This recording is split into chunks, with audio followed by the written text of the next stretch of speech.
সকলকে জয় যিশু। আশা করি সকলে ভালো আছেন। আজকে আপনাদের সাথে বিশেষ একটি বিষয় নিয়ে আলোচনা করতে চাই। আসলে আমি কিছুদিন আগে আমার ফেসবুক পেজে রিল ভিডিওতে যাত্রা পুস্তক 20 অধ্যায় 4 পদ বিষয় অর্থাৎ যে বিষয়টি লেখা আছে সেই বিষয় নিয়ে আমি একটি রিলস ভিডিও বানিয়েছিলাম। পবিত্র বাইবেল যদি আমরা দেখি যাত্রা পুস্তক 20 অধ্যায় 4 পদ, আমি সেটা পাঠ করতে চাই। পাঠ করার মাধ্যমে আপনাদের সাথে আলোচনা যেতে চাই। আসলে যখনই আমি এটা ফেসবুক পেজে আপলোড করি তখন থেকে ফেসবুক পেজে অর্থাৎ সেই ভিডিওর কমেন্ট বক্সে অনেক তর্ক বিতর্ক চলছে, অনেক তর্ক বিতর্ক, দ্বিমত, অনেক কিছু লেখালেখি হচ্ছে। আর আমিও জবাব দিচ্ছি, বোঝানোর চেষ্টা করছি আসলে বিষয়টা আসলে কেন আমি বলছি বা বিষয়টি কেন শেয়ার করছি। প্রথমে বলতে চাই, আসলে যে বিষয়টি আমি বলেছি, আসলে খ্রিস্টতে প্রিয় বন্ধুরা, আমি আমার নিজের কথাই বলি নাই, আমি বলেছি পবিত্র বাক্যের কথা। আমি এখানে এক বিন্দু বাক্য বানিয়ে বলি নাই। পবিত্র বাইবেলে যেটা লেখা আছে আমি সেটাই আপনাদের সাথে শেয়ার করেছি রিলস ভিডিওর মাধ্যমে। এবং এখানে আমি একটা ছবি দিয়েছিলাম, যেই ছবিটা আপনারা স্ক্রিনে দেখতে পাচ্ছেন। আর আমি এখানে যেই পদটি বলেছি সেটি হচ্ছে যাত্রা পুস্তক 20 অধ্যায় 4 পদ, যেখানে লেখা আছে, তুমি আপনার নিমিত্ত খোদিত প্রতিমা নির্মাণ করিও না। উপরিস্থ স্বর্গে, নিচস্থ পৃথিবীতে ও পৃথিবীর নিচস্থ জলের মধ্যে যাহা যাহা আসে তাহাদের কোনো মূর্তি নির্মাণ করিও না। আসলে বিষয়টি যখন আমি ফেসবুক পেজে শেয়ার করি, আপলোড করি, সেদিন থেকে আমাদের খ্রিস্টীয় সমাজ দুই দল হয়ে গেছে, ক্যাথলিক এবং প্রটেস্ট্যান্ট, এবং এই দুই দলের মধ্যে তর্ক বিতর্ক চলছে। সেটা আসলে আমি চাই না। বিষয়টি আমি তুলে ধরেছি পবিত্র বাইবেলে ঈশ্বর কি বলতে চান, ঈশ্বর আমাদের কি শিক্ষা দিতে চান, সেটি আপনাদের শেয়ার করা।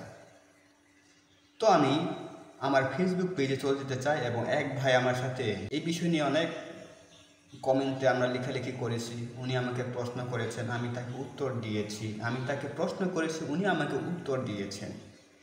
সেই আলোচনাগুলো আপনাদের সাথে শেয়ার করতে চাই। যে ভাইটি এটি লিখেছেন, আপনি যদি এই ভিডিওটি দেখে থাকেন তবে আপনি নিশ্চয়ই বুঝতে পেরেছেন আমরা কি বিষয় নিয়ে আসলে আলোচনা হয়েছে। তবু আমি শেয়ার করতে চাই, আপনারাই বলুন আসলে আমি বিষয়টি আসলে কি বলতে চাই, বা আপনারা নিজেরাই জানবেন আমি বিষয়টি আসলে কি বলতে চাই। অনেক কমেন্ট আমি পড়েছি, আসলে ওই কমেন্টে আমি একটু উত্তর দিয়েছি যেটা মেনশন করে আমাদের জন্য গুরুত্বপূর্ণ বিষয়। আসলে প্রথমে তিনি লিখেছেন, সেটা হচ্ছে, তাহলে আপনি পৃথিবী কোনো কিছুর মূর্তি বা মূর্তি তৈরি করবেন না, বা করবেন না, নিজের ছবিও না। আপনার বাড়িতে কোনো কিছুর ছবি বা মূর্তি রাখবেন না, এমনকি নিজের ছবিও যদি রাখেন বা তৈরি করেন তাহলে তো আপনার নিজেরও ঈশ্বরের আদেশ ভাঙ্গা হচ্ছে। আপনি আবার মানুষকে কি বলেন? আচ্ছা, উনি বলছেন যে যেহেতু মূর্তি পূজা করতে বাইবেলে নিষেধ করা হয়েছে, সেহেতু উনি আমাকে বলছে আমি যেন ঘরে ছবি না রাখি, পিতামাতার ছবি না রাখি, নিজের ছবিও না রাখি। আসলে এখানে যে বিষয়টি বলতে চায় পবিত্র বাইবেলে, সেই বিষয়টি আসলে সেটি কিনা। তো আমি উত্তর দিয়েছি তাকে। আমি এখন আপনার সাথে বিবরণ বা নিজে শেয়ার করব না, আমি উনাকে কি উত্তর দিয়েছি বা উনাকে কি আমি বোঝানোর চেষ্টা করেছি সেই বিষয়টি হুবহু আমি আপনাদের সাথে পড়ে শোনাবো। তো এখানে আমি লিখেছি, উনাকে উত্তর দিয়েছি, সেটা হচ্ছে, যদি আমরা দেখি একটু ওয়েট, সেখানে আমি লিখেছি, ধন্যবাদ ভাই সুন্দর বিষয় বলার জন্য। আপনি আপনার ঘরে আপনার ছবি ও মা বাবার ছবি রাখেন, ঠিক আছে। আপনি কি আপনার ছবিকে বা মা বাবার ছবিকে প্রণাম করেন? করেন না। আপনি সন্ধ্যায় প্রার্থনা করার সময় আপনার ছবির কাছে গিয়ে প্রার্থনা করেন? করেন না। এইটা আপনি জানেন যে সেটা আপনি, কিন্তু যখন আপনার মঙ্গলের জন্য ঈশ্বর বা যীশু খ্রিস্টের বাইরে কাউকে দৃশ্য বা অদৃশ্য কাউকে ঈশ্বরের জায়গায় রাখা হয়, তবে সেটাই হয় প্রতিমা পূজা। তবে আমি বলছি না ঈশ্বরে বা যিশুর মূর্তি বানিয়ে আমাদের প্রার্থনা করতে হবে। মরিয়মকে আমিও অসম্মান করছি না, আমিও সম্মান করি। যিশুর মা তিনি সমস্ত নারীদের মধ্যে ধন্যা, তাই বলে তার মূর্তি বানিয়ে তাকে সম্মান করা আমাদের জন্য ঈশ্বরের বা পবিত্র বাইবেলের আদেশ বা ঈশ্বরের 10 আজ্ঞার অবাধ্য করা হয়। আমিও ভিডিওতে যে কথাটি বলেছি আমার কথা নয়, স্বয়ং পবিত্র বাইবেলের কথা দেখুন, যাত্রা পুস্তক 20 অধ্যায় 4 পদে। এটা আমি ওনাকে উত্তর দিয়েছি। তার বিপরীতে তিনি যে উত্তরটা দিয়েছেন সেটা হচ্ছে, তিনি আবার বলছেন, তাহলে তো আপনি বলতে চাচ্ছেন আমাদের দেশ নায়ক বঙ্গবন্ধু প্রতিকৃতিতে শ্রদ্ধা নিবেদন করাও এক ধরনের পাপ। আসলে এখানে উনি এমনভাবে টেনে আসছে বঙ্গবন্ধুর কথা। আসলে এখানে বঙ্গবন্ধুর সাথে পবিত্র বাইবেলের কথা বা মরিয়মের মূর্তির কথা কোনো সম্পর্কই নেই। আমি তাকে বলছিলাম উত্তরে, ভাই আপনি কি বঙ্গবন্ধুর কাছে গিয়ে প্রার্থনা করেন? তিনি তো আমাদের স্বাধীনতার যুদ্ধের নায়ক।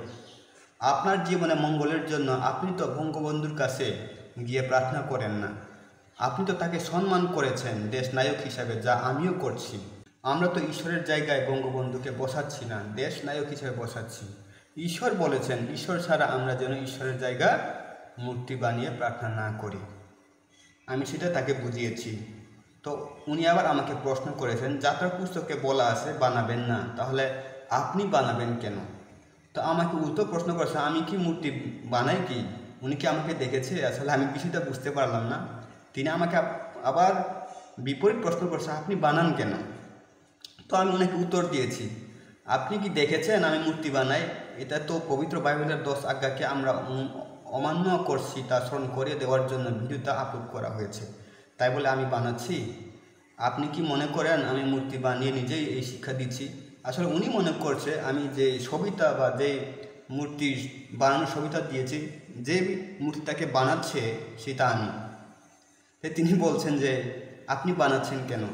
আসলে ওই যে ভিডিওটা, এই ছবিটা অনলাইন থেকে কালেক্ট করা চায়না একজন লোকের ছবি, উনি মনে করছেন সেটা আমি। তাই উনি বলছেন যে আপনি বানাচ্ছেন কেন? তো বন্ধুরা, অনেক কমেন্ট, অনেক আলোচনা, আসলে আপনার সাথে এগুলো শেয়ার করতে গেলে অনেক সময় লাগবে। তো আমি যে বিষয়টি বলতে চাই সেটি হচ্ছে, এখানে যাত্রা পুস্তক 20 অধ্যায় 4 পদে বলা হয়েছে,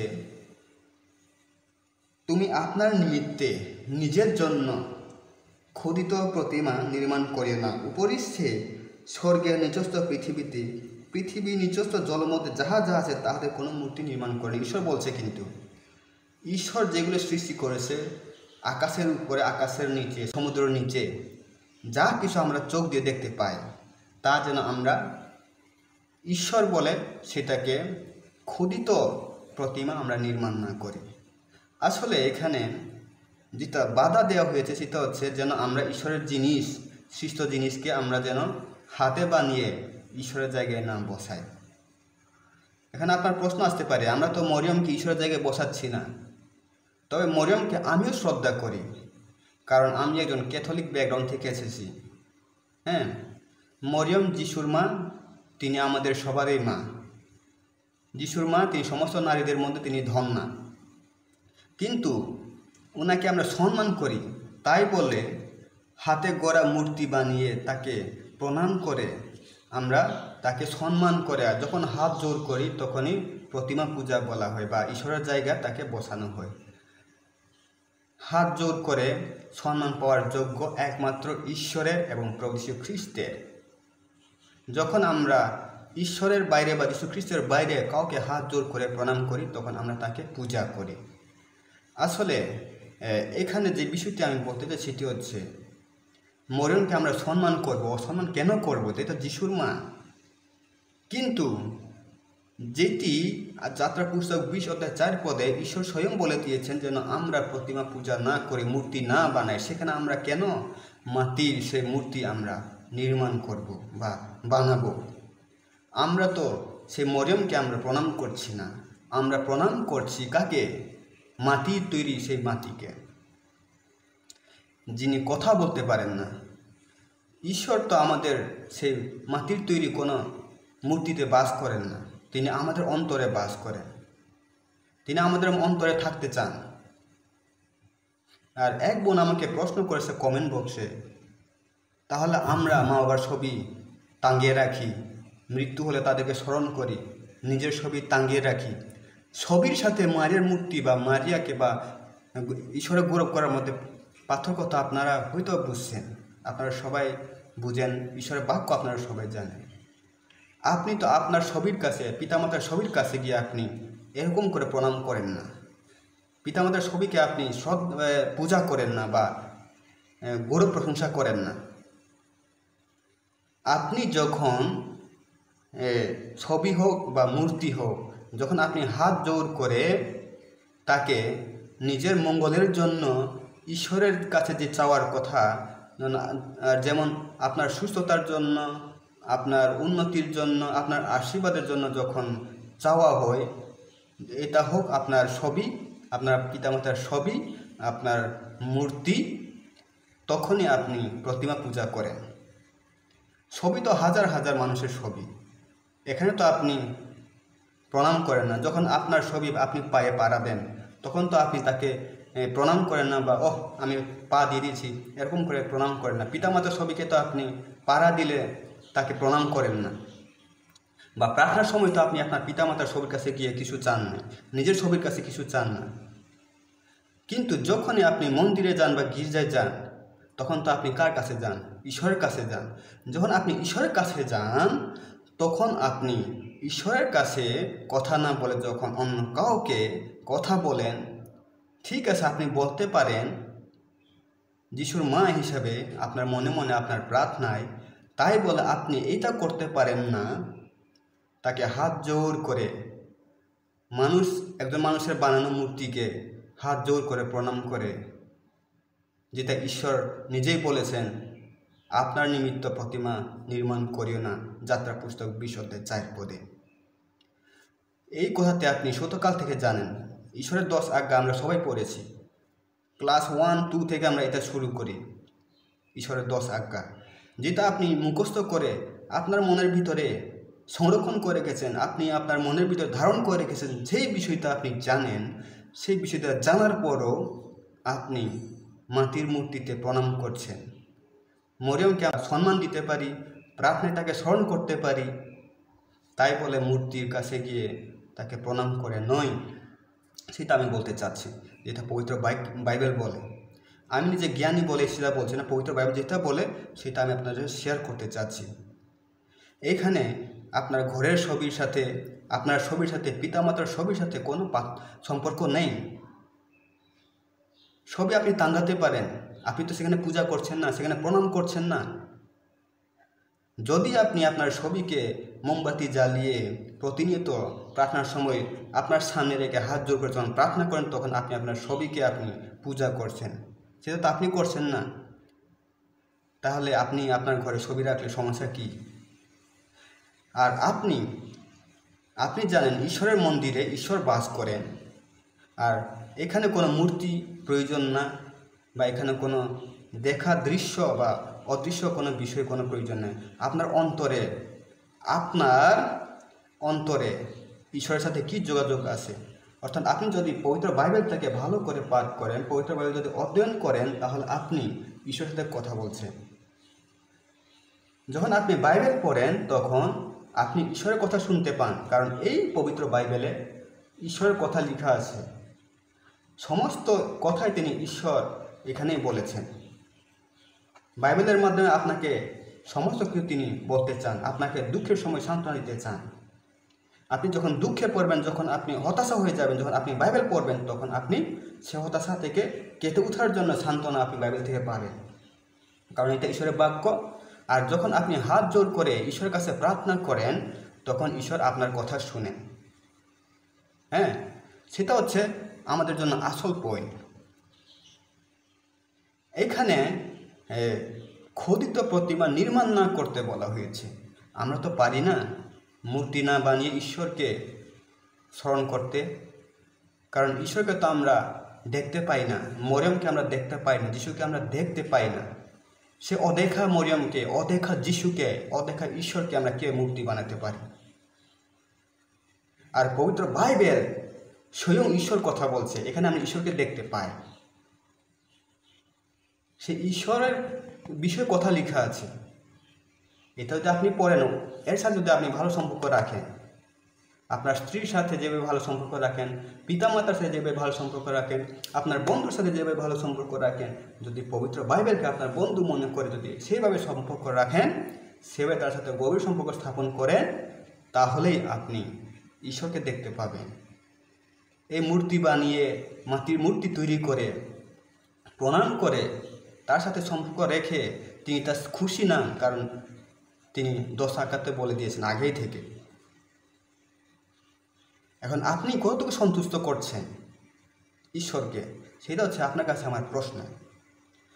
এর সাথে বঙ্গবন্ধুর মূর্তি, গড়ের ছবি, এটা কোনো সম্পর্ক নাই।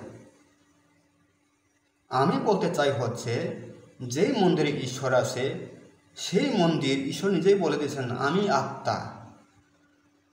ঈশ্বর হচ্ছেন আত্মা। যে আত্মাকে আমরা অনুভব করতে পারি পবিত্র বাইবেলের মাধ্যমে বা প্রার্থনা করার মাধ্যমে, সেই আত্মাকে আমরা মাটির মূর্তি বানিয়ে দৃশ্যমান করে আমরা সেটাকে অনুভব করতে পারি না। আপনি কি মনে করেন এখানে ঈশ্বর বাস করেন? যেখানে ঈশ্বর নিজেই বলে দিয়েছেন আমার বিনা কোনো প্রতিমা, খলিত প্রতিমা, আকাশের নিচে, মাটির নিচে, আকাশের উপরে, জলের নিচে যা কিছু দেখা যায় কোনো মূর্তি নির্মাণ করে না। আর যেখানে ঈশ্বর নিজেই বলছেন সেখানে আমরা কি মূর্তি বানিয়ে তার রূপকে কল্পনা করে তাকে প্রণাম করে আমরা কি ঈশ্বরকে খুশি করতে পারি? কখনো না। তো খ্রিস্টতে প্রিয় বন্ধুরা, কথা বলতে গেলে অনেক কিছু চলে আসে, কিন্তু যে বিষয়টি নিয়ে অনেক আলোচনা, অনেক কমেন্টে অনেক সমালোচনা বা অনেক তর্ক বিতর্ক, আসলে এগুলো আমরা করব না। আর আপনি বাইবেল যদি শুরু থেকে শেষ পর্যন্ত একবার পড়তেন, তাহলে আজকে আমার রিলস ভিডিও প্রতিবাদ আপনি করতেন না, বা যাত্রা পুস্তক 20 অধ্যায় 4 করে যে কথার বিরুদ্ধে আপনি প্রতিবাদ করতেন না। আপনি বলছেন সেটা আমি বলছি, আর আপনি বলছেন আমি মরিয়মকে অপমান করছি, অশ্রদ্ধা করছি, বিশ্বাসের আঘাত করছি। বন্ধুরা, আমি সেটা করছি না, সেটা আমি করতে চাইনি, বা সেটা আমি করিনি। এটা আমার বানানোর কোনো কথা না, এটা পবিত্র বাইবেলের কথা আপনাদের সাথে শেয়ার করছি। আপনাদের সাথে আমি সেটা শেয়ার করছি, সেটা আমার কোনো বানানোর কথা না। যখন পবিত্র বাইবেল এই কথা বলে, সেটা আমি কিভাবে বানিয়ে বলি, বা যেটা পবিত্র বাইবেল নিজেই বলছে সেটা আমরা কীভাবে করতে পারি? আপনি গড়ে হাজার হাজার ছবি টাঙাতে পারেন। যিশু ছবি, আপনি যিশু যে ছবিগুলো বের হয় সেটা হচ্ছে একজন অধিনায়ক, যেটাকে অ্যাক্টর বলা হয়। যিশু ছবি যারা করেছে তাদের ছবি। আপনি ওই লোকটাকে প্রণাম করতে পারেন না, ওইটা তো আপনার আমার মতো মানুষ। ওই লোকটাকে আপনি প্রণাম করে ওনাকে যিশু আপনি বলতে পারেন না। ঠিক আছে, আপনি খ্রিস্টান হিসাবে নিজেকে পরিচয় দেওয়ার জন্য ওই ছবি আপনার ঘরে রাখতে পারেন। তখনই পূজা বলা হয় যখন আপনি সেই ছবিটাকে প্রণাম করে মোমবাতি জ্বালিয়ে, আপনি যখনই মনে করেন হ্যাঁ যিশু ওই ছবিতে আছে, তখনই আপনি প্রতিমা পূজা করেন। যিশুর ছবি যারা অভিনয় করে তাদের ছবি আপনি রাখতে পারেন, কারণ যিশুর ছবি তো আপনি আমি কেউ দেখেন নাই। আপনি কে বলতে পারেন এটা যিশু? আপনি যদি আজকে যিশুর মুভি করতেন, তাহলে আপনার ছবিও টাঙ্গে টাঙ্গে মানুষ ব্যবহার করত। তাই বলে আপনি যিশু? না, যিশুকে তো আপনার কেউ দেখি নাই। হ্যাঁ, যিশুকে আমরা কেউ দেখি নাই, ঈশ্বরকেও কেউ দেখি নাই, মরিয়মকে আমরা কেউ দেখি নাই। তাহলে আমরা কীভাবে বুঝলাম মাটির তৈরি সেই একটা মূর্তি আমরা মরিয়মকে আমরা পেতে পারি মূর্তির মাধ্যমে? মরিয়ম আপনারও মা, আমার মা, যিশুর মা, সমস্ত পৃথিবীর মা। তিনি সমস্ত নারীর মধ্যে ধন্যা। আমরা তাকে অবশ্যই শ্রদ্ধা করি, আমরা তাকে অবশ্যই ভালোবাসি, তবে বিশ্বাস করি না। তাকে শ্রদ্ধা করি, ভালোবাসি। বিশ্বাস করলে আমরা পাপ করব। বিশ্বাস একমাত্র যিশুকেই করা যায়। মরিয়মের মাধ্যমে প্রার্থনা করি এবং যিশুর কাছে মরিয়ম বলে, এবং যিশু খ্রিস্ট সেই প্রার্থনা পূরণ করে। যিশু তো কোনো জায়গায় বলে নাই পবিত্র বাইবেলে তোমরা আমার কাছে প্রার্থনা করো না, আমার মায়ের কাছে প্রার্থনা করো, মা আমাকে বলবে, আমি সে প্রার্থনা পূরণ করব। যিশু তো সেই কথা বলে নাই। তাহলে আপনি আমি কিভাবে করতে পারি? মরিয়ম কি বলছে কোনো জায়গায় বাইবেলে তোমরা আমার কাছে প্রার্থনা করো, আমি যিশুকে অনুরোধ করব? আর যিশু নিজে বলেছে আমি পথ, সত্য, জীবন, আমার মধ্য দিয়ে না গেলে কেউ পিতার কাছে যেতে পারে না। আর যিশু কোথাও বলেছে যাও তোমাদের দেওয়া হবে, দরজা আঘাত করো, তোমাদের জন্য দরজা খুলে দেওয়া হবে। আর যিশু তো আমাদের কাছ থেকে লুকিয়ে থাকেন না। তিনি মথি 28:19-20 পদে তিনি বলেছেন শেষে যে কথাটি, আমি যুগান্তর পর্যন্ত তোমাদের সঙ্গে সঙ্গে আছি। যখন যিশু নিজে বলছেন সঙ্গে সঙ্গে আছি, তাহলে আমাকে আপনাকে কেন প্রার্থনা মরমের মাধ্যমে যিশুর কাছে করতে হবে? আমরা তো সরাসরি যিশুকে প্রার্থনা করতে পারি, যিশুর কাছে আমরা প্রার্থনা চাইতে পারি। নাকি যিশু আমরা যখন প্রার্থনা করি তখন যিশু কি লুকিয়ে থাকেন? আপনি আমার প্রার্থনা শুনেন না? আর সেটাকে পুষে দেওয়ার জন্য মরিয়মকে আমাদের প্রয়োজন হবে। মরিয়ম যিশু মা, আমরা তাকে সম্মান করব। জোসেফকে আমরা যেভাবে সম্মান করি তাকে আমরা সেভাবে সম্মান করব। 12 জন পেটকে আমরা যেভাবে সম্মান করি তাকে আমরা সেভাবে সম্মান করব। তিনি স্বর্গের এক উচ্চ লেভেলে একজন মাতা। একমাত্র প্রার্থনা কিন্তু আমরা যিশুকেই করতে হবে। যিশু আমাদের জন্য রক্ত দিয়েছেন, আমাদের জন্য মৃত্যুবরণ করেছেন। যে পাপের ফল আপনি পাওয়ার কথা, যে পাপের বোঝা আপনি বহন করার কথা, সেটা যিশু বহন করেছেন যেন আমরা তার কাছে চাই এবং তিনি আমাদের সমস্ত পাপ ক্ষমা করে দেন।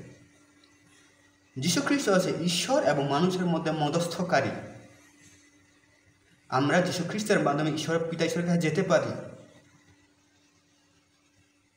তাই বলে আমরা এমন দুর্বল না যে, এমন পাপী না যে আমাদের প্রার্থনা যিশু শুনবেন না।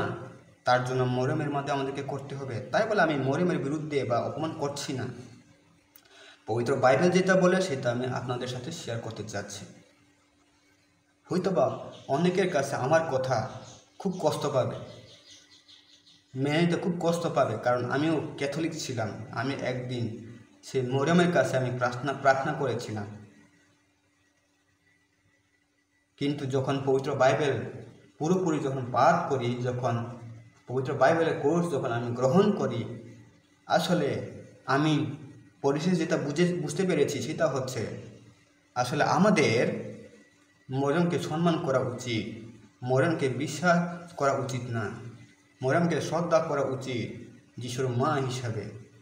কিন্তু তার কাছে প্রার্থনা চাওয়া বা তার কাছে অনুরোধ করা আমাদের কোনো দরকার পড়ে না। যেহেতু যিশু আপনার আমার জন্য তিনি ক্রুশে হত হয়েছেন, তিনি মৃত্যুবরণ করেছেন, তিনি পুনরুত্থিত হয়েছেন, তিনি আপনার আমার সাথে যুগান্তর পর্যন্ত সাথে সাথে আছেন, তখনই আমরা আর আরেকজনে বা অন্য কারো সাহায্য আর প্রয়োজন পড়ে না। আমরা সরাসরি যিশুকে আমরা শক্ত করে ধরে রেখে ঈশ্বরের সাথে আমরা সম্পর্ক স্থাপন করতে পারি, স্বর্গে যেতে পারি। তো খ্রিস্টতে প্রিয় বন্ধুরা, আসলে আপনাদের দুঃখ দিতে চাই না। আপনারা যদি দুঃখ পেয়ে থাকেন তবু আমার কিছু করার নাই। পবিত্র বাইবেল যেটা বলে সেটা আপনাদের সাথে শেয়ার করছি। আসলে আপনাদের হৃদয়ে আঘাত করছি না বা আপনাদের বিশ্বাসে আঘাত করছি না। আমি শুধু আপনাদের সাথে শেয়ার করতে চাই সেটা হচ্ছে পবিত্র বাইবেলে ঈশ্বরের 10 আজ্ঞায়, জাতীয় পুস্তক 20-4 পদে যে কথাটি লেখা আছে সেটা আমরা ভঙ্গ করছি। সেটা আপনাকে বলছি না, বা আপনার বিশ্বাসকে আমি ভাঙতে চাচ্ছি না, বা আপনার বিশ্বাসকে আমি কষ্ট দিচ্ছি বা আঘাত দিচ্ছি না। কিন্তু আমাদেরকে সত্যতা খুঁজতে হবে, সত্যতা জানতে হবে। সত্যতা জানার পর আমাদেরকে সেই বিশ্বাসটা কার কাছে স্থাপন করব সেটা আমাদেরকে সিদ্ধান্ত নিতে হবে। সকলকে ধন্যবাদ। আশা করি সকলেই বুঝতে পেরেছেন। সকলেই ভালো থাকবেন এবং ঈশ্বরের বাক্যকে আপনার বুকে ধারণ করবেন, পবিত্র বাইবেলকে পাঠ করবেন। তাহলে আর প্রশ্ন আপনাকে করতে হবে না।